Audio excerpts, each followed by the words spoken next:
Alright, welcome along to Masters of the Universe 2016. Um, I'm going to give this a little bit of a spoiler review for you. So if you don't want to find out, especially the post-credit sequences, don't watch this video. But having said that, this is one of these rare examples of a movie that I feel can't really be spoiled if you know the source material and where it's coming from. It is uh, essentially an origin story for He-Man, and if you've seen the trailers pretty much give away the entirety of the film. You know what's going to happen. He goes to Earth, comes back, becomes He-Man. Very, very simple story. The thing I adored about this movie, I'm going to be flat out straight honest at the beginning of this, I absolutely love what they did with this movie. If you don't want to go and see it because of, and I've heard this quite a bit since this film has been announced, Jared Leto as Skeletor. A lot of people wrote the movie off right away. If he's in it, I don't want to go and see it. I don't like him. I don't like the stuff he does. He is crap. He is actually, I just had my microphone. He is absolutely fantastic in this movie as Skeletor. Not overused, and it's fairly much the same for each character in it. I don't think one character is overused compared to the rest of them. Of course, you've got Prince Adam as He-Man. Of course, he's going to be front and centre of the whole thing, but everybody else in there gets their own fair share of time on screen. Nicholas Galitzine, I don't know if that's how you pronounce his name. I've heard it been pronounced like that. It's Galitzine, it looks like, but I've heard people saying Galitzine as if the Z is silent on there. Whatever.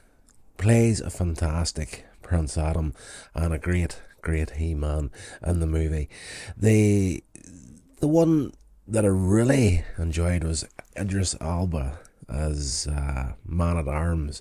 He is fantastic and he's got a fair bit of screen time in it as well. But it makes perfect sense whenever you see the movie and what happens.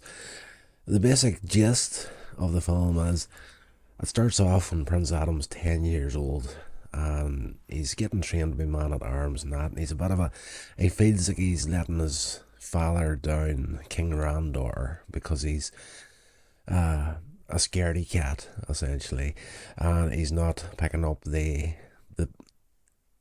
he's been sent to do like battle lessons and that there, and everybody's getting trained up to become palace guards and that sort of thing, and he has to go through the training and stuff like that as well. Not doing well at all. You get to see him with a younger version of Tila in this opening sequence of the movie, and they're having fun. They're good friends, but Randor, at one point, he does express his disappointment in Adam, and he's not progressing as well as he would have hoped, sort of thing. And at one point, he actually lifts a sword, gives it to Prince Adam, like, take me on, sort of a thing.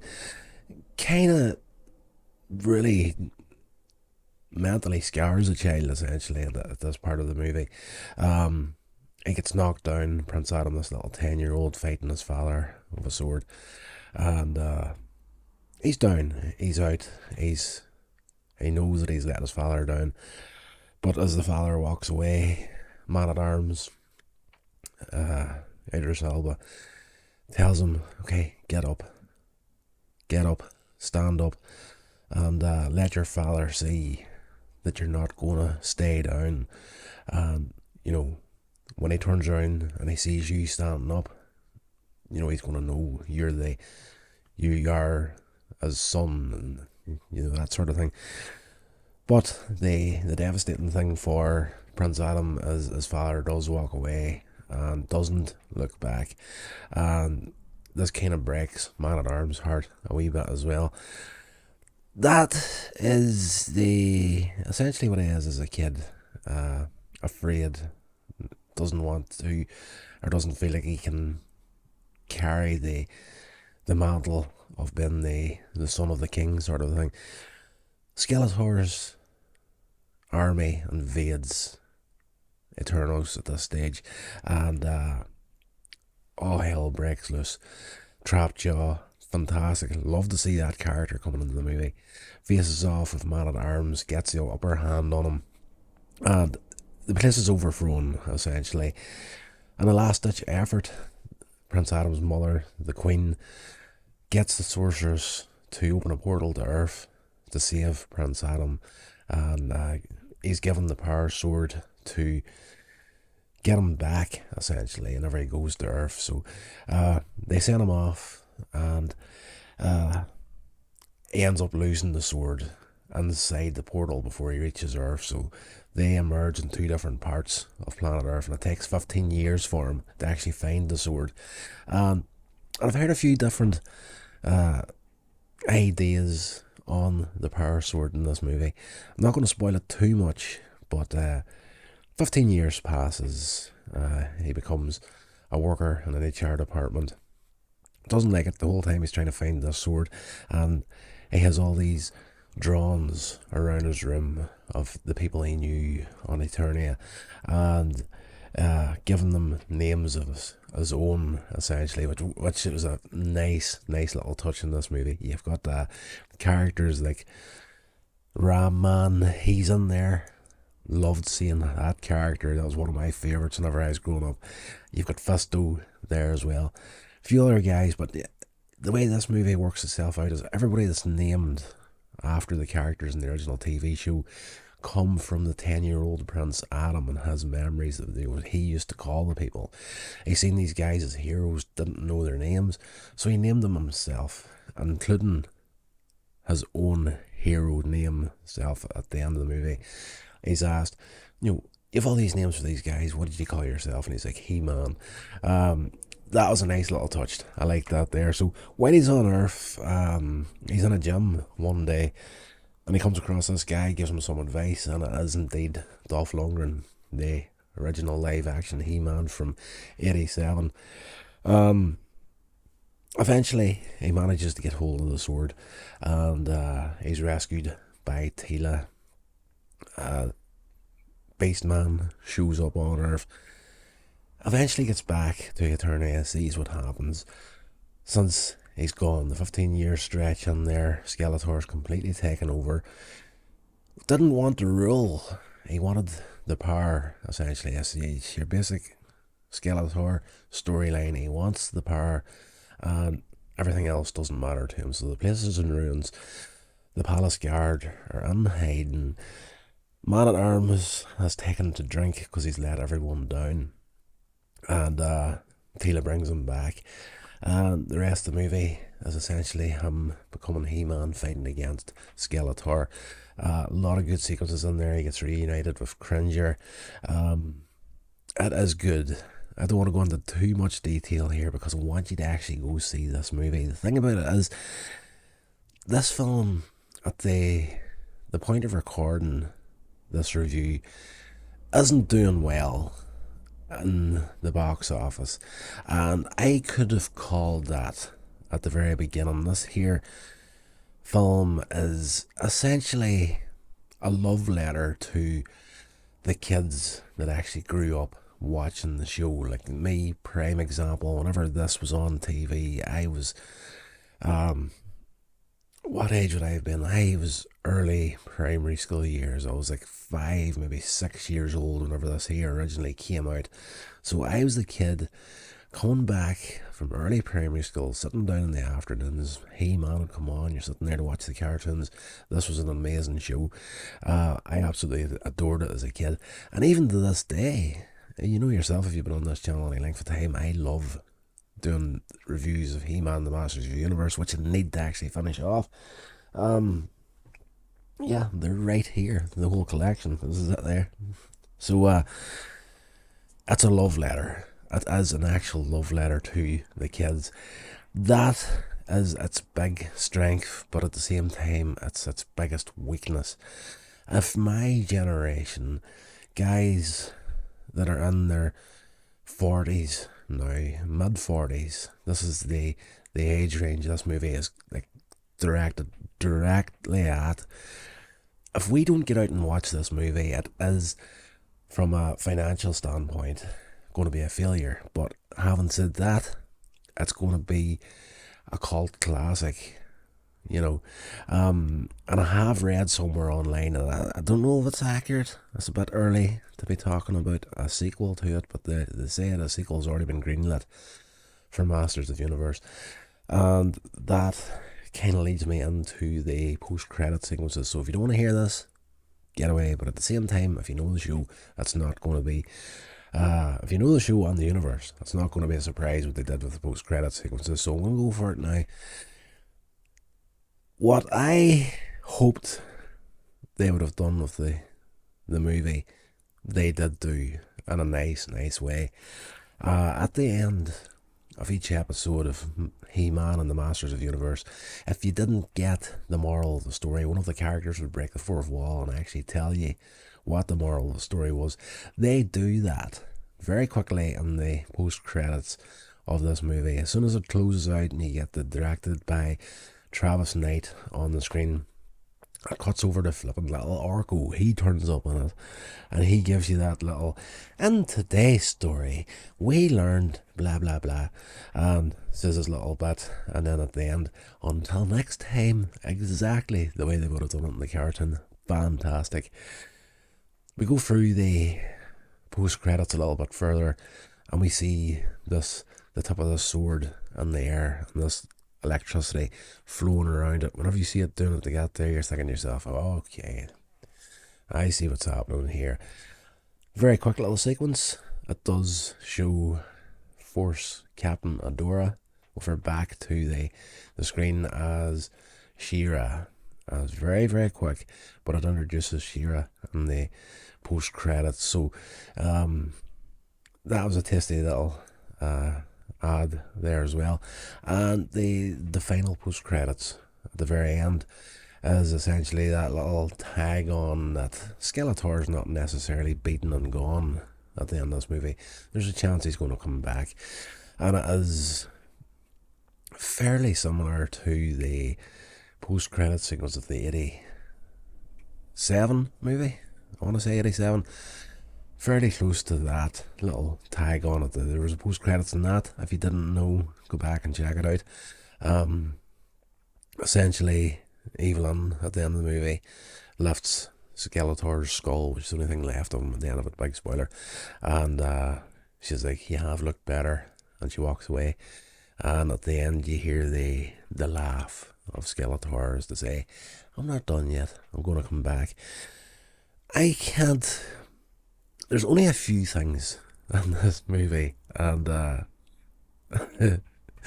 it's very tongue in cheek. It has this nice little way of taking itself seriously, but at the same time not taking itself seriously at all, and leans very much into the absurdity of the original cartoon and even the meme culture that came from it, the early internet. You see a lot of it these days. You've got Skeletor popping up in little videos these days and giving you this weird messed up advice. Just some guy putting on the voice and then, "Until we meet again," and he runs off into the distance. Like, it's been memed flat out. But at the very beginning of the internet even, there was like dance tunes and dance videos popping up with clips of Masters of the Universe and like really camping it up. And the very show itself, if you go back and watch it now, was incredibly camp. You know, just they do push into that. Sequences within the series where like the characters would be having that happy end to an episode, and they would all stand back and laugh, and not just laugh, but they'd put the hands on the hips, or the fists on each hip, and put the head way back in the air and go ha ha ha ha. They do that at the end of this movie as well. Jokes within the film as I mentioned, you've got Ram Man and Fisto in this movie. And I do recall whenever Kevin Smith did Masters of Universe Revelation, the first one that was, he put a very on the, let's just say on the chin Fisto joke in there, which I'm very surprised that he got away with in the animated one. But the amount of Fisto jokes in this movie are fantastic. And just whenever you think it can't get any weirder whenever it comes to jokes about fists, you get Ram Man pulled in as well for a very, very on the chin joke with Fisto. So it's I'm not gonna lie, I sat there with the dopiest, cheesiest big grin on my face the whole way through this movie. A friend of mine that was there absolutely loved it as well, and she would have been more like back in the day. Yeah, He-Man and the Masters of the Universe was like the boys' show essentially. We were all into it. The girls not so much. And then She-Ra came along, and the girls were into it, and the guys not so much. But she was sitting there with me in the cinema, and she was like quite a few times during the movie giving me a nudge, and she was like, "This is absolutely brilliant. This is fantastic." The only thing that I would have liked to have seen uh, in the film is the transformation of Prince Adam into He-Man, done more in the way of the original transformation from the show, and it's very close. It's very close within the movie, but at the end of it, you've seen in the trailer, you see Battle Cat there. He is only really properly Battle Cat at the end of the movie, but the transformation leading into that was very much cut down. Like, I would love to have seen that full sequence there. Like, you see him changing from Prince Adam to He-Man twice in the movie, but the third time whenever he's with Cringer and they run off to changing the secret, which is an hour running joke within the movie. That's not so much a secret anymore. Everybody kind of knows, but at the end of the movie, he's still that immature kid, and he's like, we're gonna go off like the original cartoon. Trouble happens. Cringer and He-Man slip off so they can change to He-Man and Battle Cat. And like the characters actually say, like Ram Man and Fisto's there with Man at Arms. It's like, is he sneaking off to change him secret again? That's like everybody kind of knows. But the sequence, I would love to have seen that sequence where he didn't just change to He-Man, but he actually held the sword out and the bolt of lightning hit Cringer to become Battle Cat. You don't get that in the movie. That's the only real thing that I would like to have seen added in there. What else can I say?